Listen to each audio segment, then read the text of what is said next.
are you doing today? This is an incredible event. I must say the vibes are high here.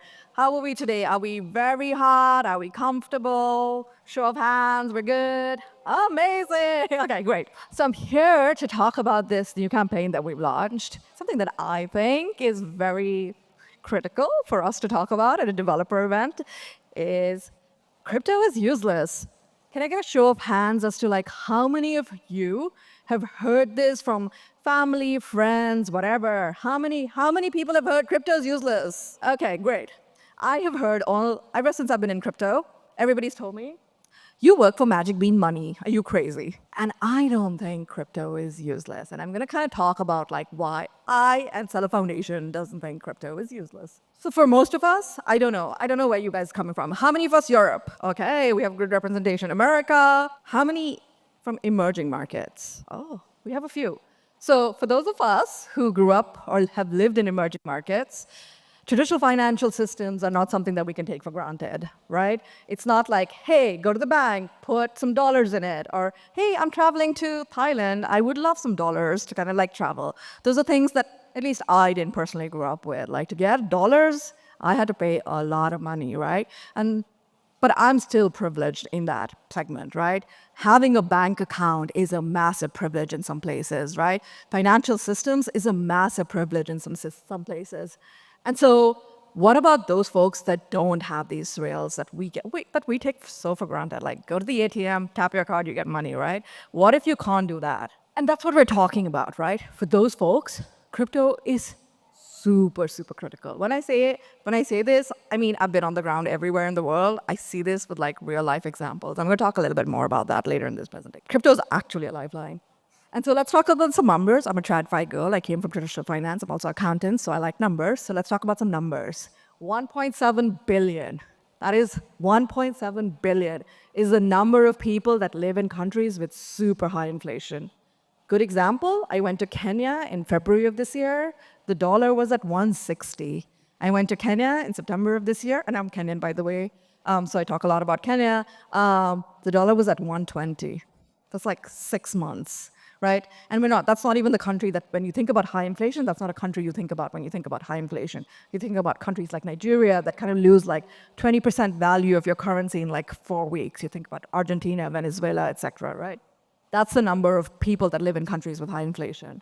1.4 billion adults do not have a bank account. They remain underbanked, right? And like the number of people that own crypto is just 617 million, right? That's how many people own crypto. And I don't even know what this number looks like in terms of 617 million. That is part of the 1.4 billion. But if I had to guess, that was a very small number right now. So crypto is useless, and I think this is something I want to kind of debunk and demyth, right? Crypto has amazing, incredible use cases, some of which, to be honest, I don't even think I know or you know right now. Like, what is crypto going to do in like 2030? I wish like it would be completely, in my mind, completely different from what we use it for today, right? But it's also something that's like even relevant today, right? Crypto's being really interesting use cases today. And so I want to play this one little clip. And we asked a couple of ecosystem partners what crypto does and why is crypto useless. And so we have an app called MiniPay, and they were like, if you want to send $100 to your family, watch $20 disappear. Mentor says, if you lived in hyperinflation, watch your money lose value daily. Pretium says, if you run a small business where cash is the only payment you can rely on, unless you've underbanked and asked for a microloan to build generation wealth. Wearable says, if you're an emerging market artist, try and get payments. And so these are just like a couple of examples from ecosystem projects, right? And like I have experienced all of this. When I send money home, it costs me like, one time it cost me 25%, right? And this is with traditional banking systems. It took 8 days to reach home, right? And this is just my personal experience, and I have access to banks, right? And I keep saying this again and again because I just really want to tell you like how it impacts even folks like me. But now we have systems that are available with stablecoins. So we have an app in the ecosystem called MiniPay. MiniPay is a stablecoin-only wallet. I'm giving you this as an example of what we feel, how crypto can be useful in the future, where people are already using crypto. And so MiniPay is a stablecoin wallet that is used in currently 7 countries in Africa, and they're expanding globally. And so you will have, those of you that have an Android phone can kind of download that application now or use Valora to kind of do this. But in some of these countries, now you can use a dollar-based stablecoin and pay for every single payment. We've given an example of Richie here, who kind of uses MiniPay he's a content creator, and he used to lose like 30% value when folks outside of his country used to pay him. And now he's able to kind of take all his salary and all his earning and use dollar-denominated stablecoins, and is even able to kind of pay the little tuk-tuk guy using dollar-denominated stables. Fun fact, when I was in Kenya recently, from the minute I landed to the minute I took off, every single payment I did with MiniPay using dollar-denominated stablecoins. So my coffee, my Uber, you name it, like my hotel, every single payment using dollar-denominated stablecoins. Didn't exchange any currency, didn't exchange anything, right? And so crypto is becoming really easy to use and really relevant in some of these economies. I went from Kenya to Singapore, and I was like, yeah, Grab takes USDC. 2 payments, I was so frustrated I was done. Sorry. But in some of these countries, the infrastructure that's set up, this is being enabled by a protocol called Pretium. Pretium lets you off-ramp immediately with like a 2% spread only from dollar to shilling at every single vendor. So it's literally like tapping your phone onto this vendor's merchant payment system.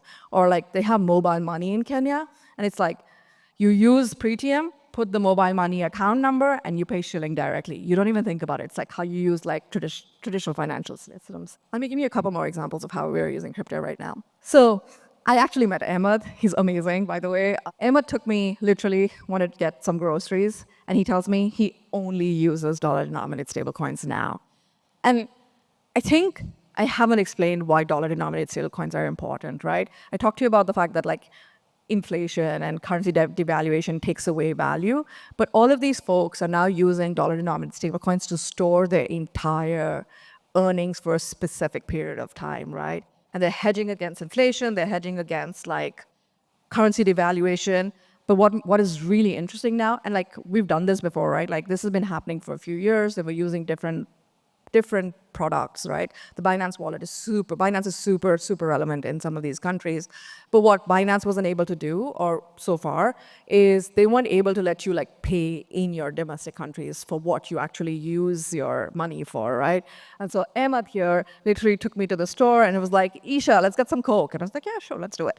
And like, he does all his grocery shoppings using dollar-denominated stablecoins, right? And so this is him like taking me to a store. He bought his week's worth of groceries using dollar-denominated stablecoin. I met Nick. Nico is great, by the way. Again, love these people. Nico was telling me a really interesting story. Nico went to Nigeria and lost his wallet. I don't know if any of you've lost your wallet. I have at some point, and it's really scary.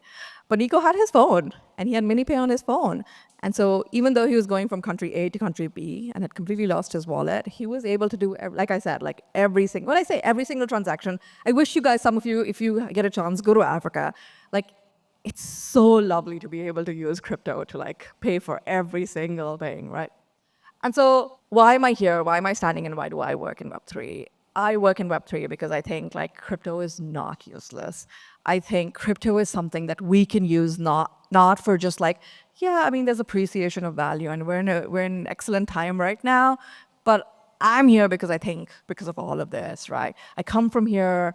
I want to build for folks like this that are like using crypto for everyday payments. Imagine a world where we come to Bangkok next time for DEF CON, and we don't have to use anything else except for our wallets to make all our payments.